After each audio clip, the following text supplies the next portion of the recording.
Indaba sikaMaphethu Mgwagwa weZulu. Pondo zami lenkomeni kaze nje nizesabani. Bona lokusase kuna amagudu sibheme simbingelele sinamukele ke Phinapi la wethamele khona i1 KZN TV. Igama lami nguphiwe ngwakwamthembu. Sikhuluma nawe ke sisendumeni emzinyathi.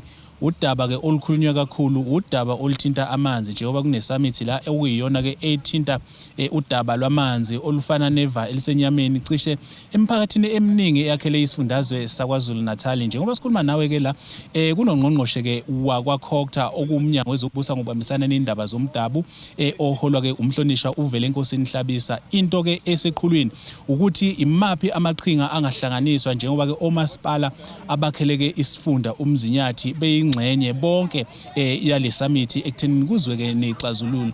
Umhlangano ke lo ozothatha cishe ke izinsuku ezimbili ukuze kwazi ukuthi kuphumene isixazululo okuyinto ke esifisa kakhulu ukuthi siyizwe kubona abaholi ukuthi besichazele kakhulu ngengqikithi yosuku namhlanje siphinde futhi sizwe ikakhulukazi kuzona ke izimeya ezihola imikhandla ehlukahlukene ukuthi iliphi ke ithemba elizana lomhlangano osuku namhlanje ikakhulukazi ithemba ongayilona ke elibheke ke emphakathini ke wasemzinyathi.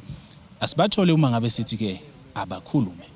Namhlanje usuku olubaluleke kakhulu ngaphansi kamasipala omkhulu umzinyathi. Ngimi la eduze kwami nomeya we-district uMesisi Mchunu, kodwa lapha emva kwethu khona omeya bethu, umeya waseMsinga, umeya wasendumeni, umeya waseMvoti nomeya waseNquthu. Bonke labo meya sihlangene lapha namhlanje eDandi ukuba sizophuma nesixazululo kwingqinamba ebhekene nomphakathi wakithi amanzi. Abantu balemkhandlu yala emzinyathi sekunesikhathi eside bezwakalisa ukunganeliseki kwabo ngokungabi nawo amanzi. Siyazi sonke amanzi ngokomthetho sisekelo wezwe lakithi nakwi-Bill of Rights ayilungelo abantu bakithi okufanele ukuthi bawathole ngenxa yokuthi amanzi ayimpilo. Amanzi yiwona enza umuntu ezizwe ehloniphekile, isithunzi sakhe sibuyele kwesiyiso. Mbukeli ke lapho ekhaya besikhuluma naye ke umhlonishwa ke uVF Hlabisa okuyena ke obesichazela kakhulu ngodaba ke okuyilona ke esingalo osula namhlanje, kodwa siyafisa ukuthi sesimzwile ke ungoje siphinde futhi ke sidlulele phambili kuyena ke umama uMchunu okuyena ke onikezwe ke umsebenzi wokuhola umkhandlu wesifunda ke umzinyathi nokuyilapho khona ezobe sitshela ukuthi ngempela ke lokhu kusho ukuthini kakhulukazi kulomphakathi kanti futhi kuletha liphi ithemba. Siyazi ukuthi ke ziningi izinto ezishiwo nezibekiwe okuyizona okufanele ke zibe isixazululo odabeni ke oluthinta amanzi. Naye asimthole uma sithi ke abakhulu. Namhlanje ngibona ukuthi usuku olukhulu lolu esikulo la namhlanje ngoba sehlele nje ubumnandi obukhulu ukuthi kufike uminister ezela kithi ngoba ezwile ikhalo zethu ukuthi siyakhala kakhulu ngenxa yokuthi amanzi asinawo la emzinyathi futhi kuningi nje esekudingayo. So uminister usizwelile ngokukhulu wayeseza la emzinyathi usithembisile ukuthi kuningi azosenzela khona uzosilekelela nangama boreholes nangokunye okuningi okuzokwenza iservice delivery ukuthi abantu bala emzinyathi bethokoze ngathi. Ukhulumile ke nangokuthi kufanele sibeke nemali yoku O&M yokwenza kulungisa O&M ukuze phela maba infrastructure sigugile sikwazi ukuthi siyilungise. Mbukeli ke ngempela asisho sithi ke cishe ke imeya eziningi ezakheleke umkhandlu wesifunda sikwazile ukuthi siyithole. Sikwazile ukuthola ke imeya yaseNquthu, saphinda futhi sathola imeya yasendumeni esifisa ukuthi nazo sizwe ziphefumula zibeka ke elazo ilaka okusizoyidedela nje ngokwehlukana zibika ukuthi ngempela ke lokhu kusho ukuthini osula namhlanje ukuthi ke lo mhlangano ula endumeni, lo mhlangano ke ula emzinyathi uza nalephi ke ithemba nazo ke asiyithole uma ngabe kuthiwa ke noma sithi abakhulume. Silana ke impela kuhlangene wonke umuntu abaholi ilabantu abathiwa yingcweti abasebenzi bawonke amazinga omathathu national, provincial and local government ukuzobuka indaba yamanzi. Kusithokozisa kakhulu lokho kwenziwe umhlonishwa uBulawayo futhi kusibuyisela ithemba thina njengezakhamuzi zase eMzinyathi Endumeni in particular. So sithokoza kakhulu nje. Sizizwa sithokoze kakhulu ukufika ka Minister wakwaCocta National ubaba uHlabisa. Sizizwa sithokoze kakhulu sibona ngazuthi engxakini sibhekene nazo ethinta amanzi ngoba noma ngabe imuphi umhlangano esisuke sikuwo noma ngabe siyothula ingqalasizinda ezibhekene nathi njengo local government, kodwa inkinga yamanzi iyona ehlala ihamba phambili okuyiyona ehlala umphakathi ukhala ngayo.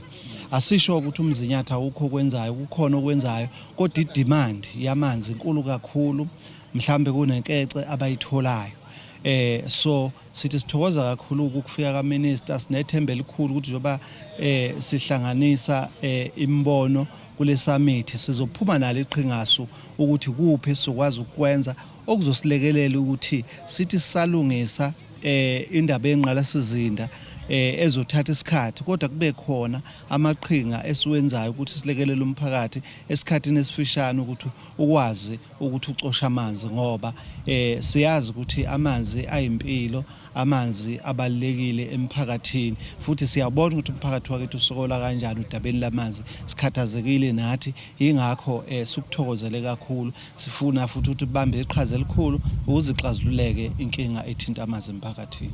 Mbukeli ke ngempela sesizwile ke imeya nabaholi, asiyafisa ukuthi siphinde sithole ukuthi ikuphi okunye okushiwo abaholi, kakhulukazi ke umeya wakhona la eMzinyathi, siphinde futhi sibele nakuyena ke ubaba uNgotshe eqhubeke nje nokuthi ke esiphe ke umyalezo othinta usuku namhlanje, ngaphambi ukuthi sibele ke kuyona ke imeya senquthu nayo ke ezoba iza nomyalezo ke obheke emphakathini.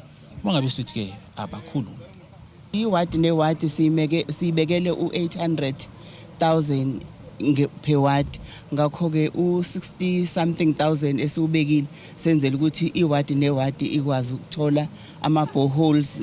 Abanye abadingi ama boreholes badinga ukuthi nje kube khona ama jojo tanks noma amathange abazokwazi ukuthi beqoqa amanzi bese bewadlulisele ebantwini.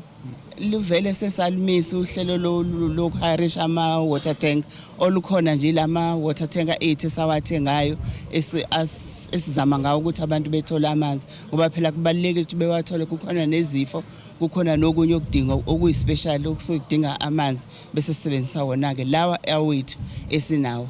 Mbukeli ke iqiniso kuye kube ukuthi uma ngabe umphakathi ubhikisha ukhalela ke idingo, kuye kube fike isimo la uthola ukuthi babulala khona ke okunye okuyingqalasizinda abasuke bekudinga, kodwa ngenxa yentukuthelo beyithole sebebulala ke okunye ebekade kubalekelela ngendlela ke ehlukile kulokhu ke abakufuna ngaleso sikhathi.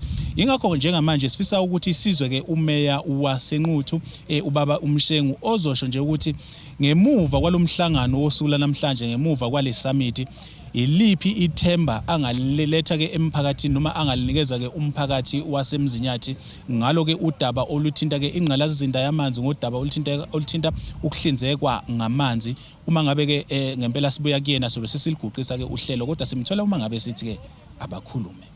Impela siyafisa ukubonga umphakathi wakithi ukuthi noma uzofikelwe intukuthelo ngenxa yokuthi kuhamba kancane idingo, kodwa siyafisa umphakathi wakithi usethembe ukuthi siyaqonda ukuthi sisebenzela bona. Siyafisa ngeinhliziyo zethu ukuthi senze umphakathi ukwazi ukuyithola idingo, kodwa inkinga efika ibenkulu ukuthi inkece esiyitholayo iba mfishane kunedemand njengawa amanzi. Inkece ibancane, singakwazi ukufinyelela zonke indawo ngesikhathi esisodwa, kodwa siyawubonga umphakathi wakithi ukuthi noma ikhona intukuthelo kodwa awulimazi ezinye izinto. Siyawukhuthaza ke futhi ukuthi uqhubeke umphakathi wakithi umuzwakalisa ulaka lawo, sihlale phansi sikhulume, siyixazulule inkinga, nathi siyibophezela ukuthi isikhathi nesikhathi sisondele emphakathini ukuze siubeke esithombeni ukuthi sesikuphi. Sikhuthaza ukuthi singakubulala sisuke sesukutholile, ngoba uma silimaza umgwaqo kufanele kulungise umgwaqo kuqala kanti ube bathole lokho abakudingayo. Ilokho nje. Yebo, ama water tanker mahle kodwa wafanda ama boreholes, ngoba uma ingekho iwater tanker uwathola amanzi. Umama umeya ke wesithule umbiko omuhle ukuthi kunohlela abaphezulu ukuthi onke lamawadi awu-61 athola ama-boreholes. Sizophinde ke sibize umhlangano wosomabhizinisi bonke ngaphansi komzinyathi ngoba alikho ibhizinisi elingakwazi ukusebenza amanzi engekho. Ngakho osomabhizinisi bangaba nawo umdlandla ukuthi bafake umnikelo ukuba kumbiwe ama-boreholes, kulungiswe ingqalasizinda yamanzi esiyigugile ukuze emadolobheni amanzi atholakala ubusuku nemini namabhizinisi akwazi ukusebenza ubusuku nemini.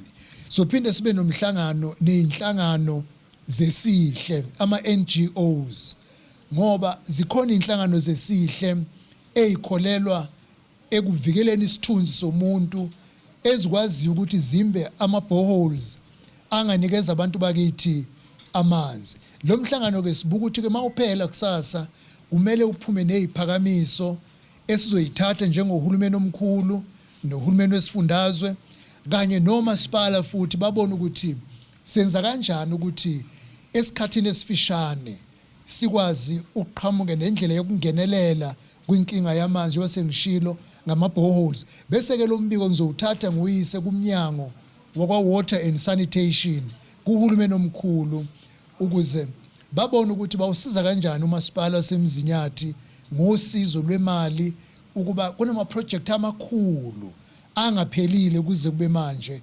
Uma engaphela singakwazi ukuhlangabeza abantu bakithi kule nkinga yamanzi. Sivumelana sonke ngisho kwicabinet izolo udaba lwamanzi lube udaba umengameli alukhulume wajula ngoba lumnika ukukhathazeka okukhulu ukuthi abantu bakithi abaningi abakakwazi ukuphuza amanzi ahlanzekile, basaphuza amanzi abeka impilo yabo engcupheni ephinde futhi yenze ngisho ububha babo kuqhubekele phambili. Mbukeli ke ngempela ke abaholi ibona labo ke esibatholile osuku namhlanje sikulethela ke amazwibe lakho konke kade kwenzeka la eMzinyathi sisemkhandlweni ke endumeni sila eBankley Field ngempela ke eDandi okuyilapho khona kade sikulethela ke khona ukusuka nokuhlala kwawonke ke umsebenzi wosuku lwanamhlanje. Sibonga kakhulu ukuthi ube ingxenye yalolu hlelo sikulethela nje amazwibela. Igama nguphiwe ngwakwamthembu uncedi inyoni encane yasha amaphiko yandiza. Ngivumeleni ngiguqeni sonke siyothi sikuma kube kuso oluzayo. Inkosi inibusise.